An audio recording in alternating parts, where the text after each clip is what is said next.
With regard to client identification, it's important to be aware of suspicious activity throughout the transaction.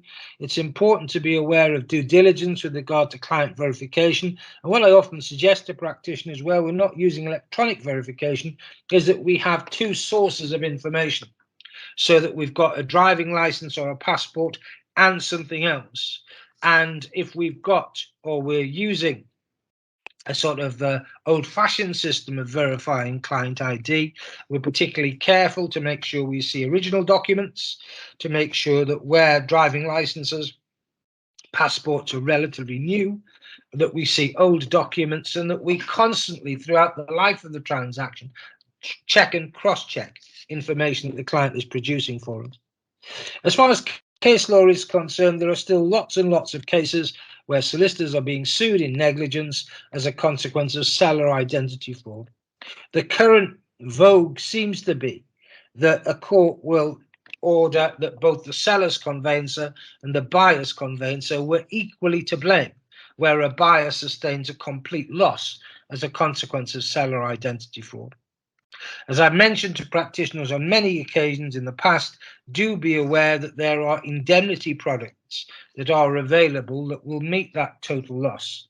So you can take out a policy of insurance that means if our seller is a fraudster, then the insurer will pay out any loss that a buyer sustains. In doing so, what we're doing is protecting the seller's conveyancer, the buyer's conveyancer, and the buyer client to boot. Moving on, when I talk about setting realistic client expectation, it's important that we understand who our client is. Remember that there's no such thing as a collective client.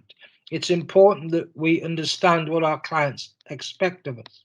And it's important that we tailor what we say, what we do, and how we report to our clients, depending on who the client is. CQS and the Law Society and the SRA talk about certain categories of clients, disabled clients, elderly clients, etc. But I think there are other categories of client we need to take into account. Inexperienced clients, first-time buyer clients, clients who are particularly risk averse or who are particularly stressed as a consequence of the conveyancing transaction, and making sure that we're sort of in dealing with their needs, dealing with their requirements. And again, as far as the changes to CQS are concerned, as of the 1st of May, that's one of the things that I think they emphasize, this idea that we understand clients as individuals, as people rather than numbers or rather than statistics.